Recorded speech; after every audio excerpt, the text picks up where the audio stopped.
Okay, ladies and gentlemen, today we're going to talk about chemical changes.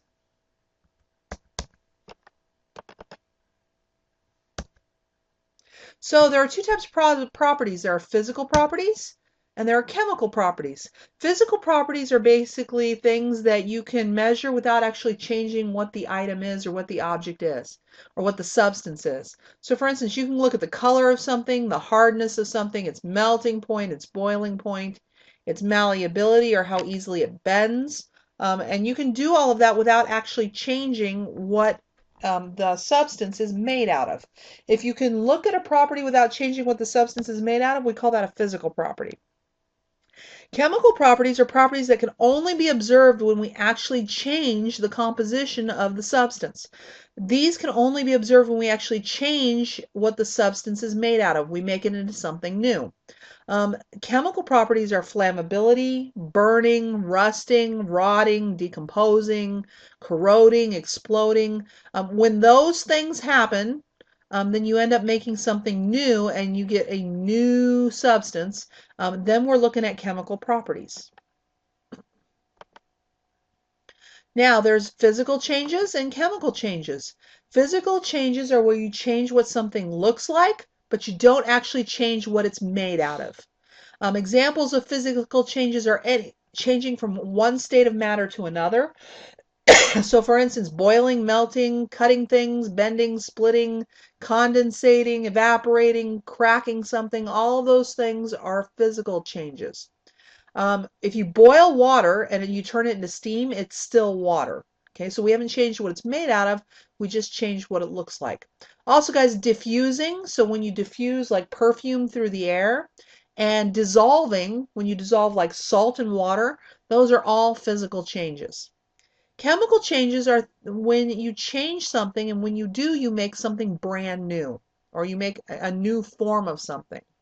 Examples of chemical changes are when something rusts, when it burns, when it decomposes, when it ferments. So when those things happen, you end up making something new. Now, chemical reactions. When one or more substances are changed into a new substance, we say we've had a chemical reaction.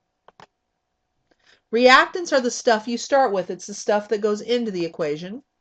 Products are what come out of the equation, so it's the new stuff. So the reactants are the things that go into the chemical reaction, the two things that you're putting together, and after they chemically react, the products come out. It's basically something brand new. The ability to undergo a chemical reaction is called a chemical property. And the products that come out of this chemical reaction all have brand new properties. Their properties are not the same as what went into them. And usually you put an arrow between your reactants and your products. You guys have seen this before. When we said carbon dioxide plus water yields glucose plus oxygen, that was basically, and we had the arrow in between them, that was where you see this. So the reactants come first, and then you have an arrow, and then the products show up after. Here's an example. If I take potassium and I put it together with sulfur, a chemical reaction will happen and it will make potassium sulfide. Okay? These are the reactants, the things going in. The reason they're called reactants is because they react to each other. These are the products, these are the things that come out. So what are some signs that a chemical reaction has occurred? We've talked about this a little bit during the cookie lab. If energy is absorbed or released, in other words, if you get a temperature change, something becomes hotter or colder, then we know a chemical reaction has occurred. If you get a color change, you've probably had a chemical reaction. If you get gas production, if you have bubbling, fizzing, or any kind of odor, that tells you you've had a chemical reaction. Or if you get the formation of something called a precipitate, that's where a solid powder shows up when you put two liquids or two gases together. And that powder will not dissolve in the liquids. Guys, an example of a precipitate is, remember last year when we had the lime water and we blew into the lime water? Basically, we ended up making a powder at the bottom. That powder at the bottom was a precipitate. And finally, chemical reactions usually are irreversible, which means you cannot take them back or go backwards Okay, so they're not easily reversed. The law of conservation of mass says that mass cannot be created or destroyed through a chemical reaction or a physical change. What that means is whatever you put into a chemical reaction, the products that come out, the mass is going to be the same.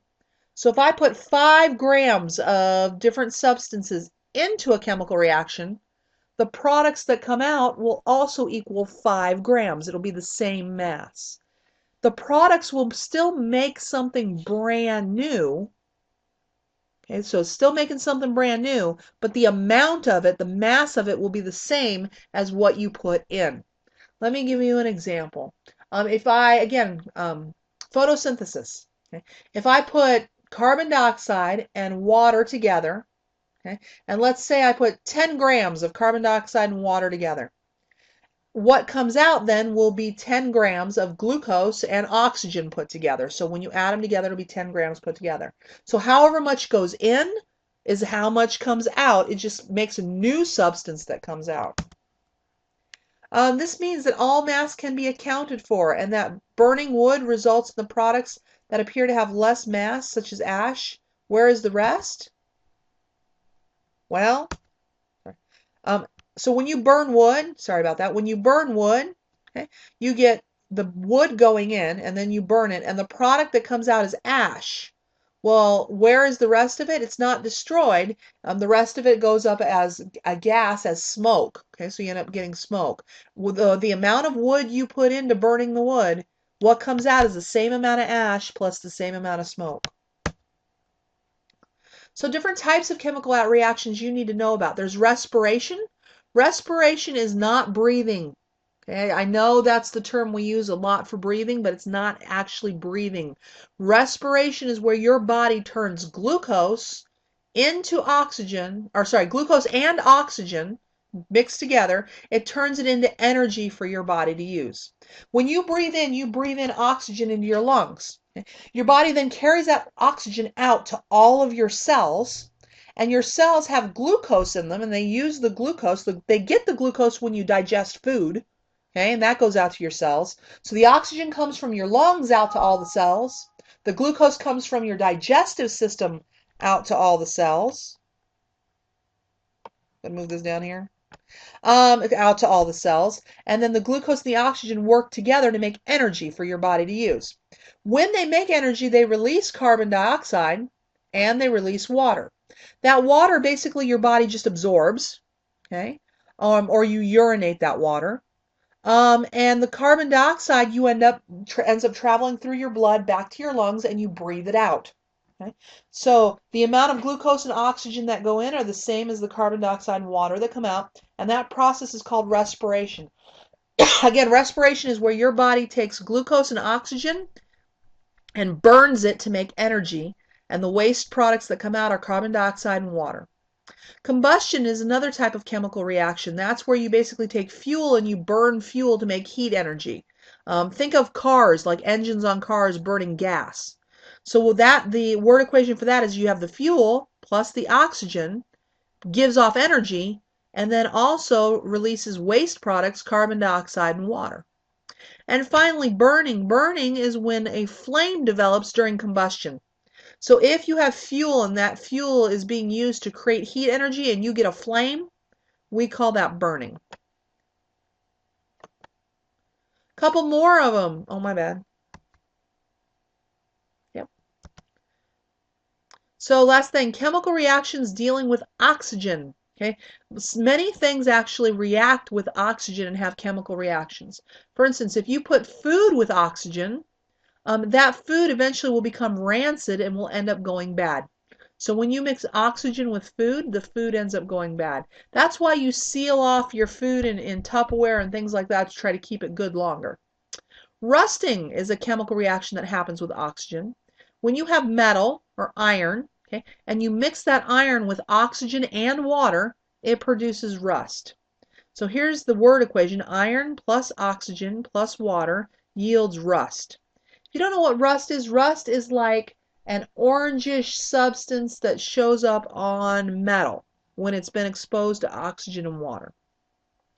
So how can you keep things from rusting? Well, the way to keep things from rusting is to keep the oxygen in the water away from the metal or the iron.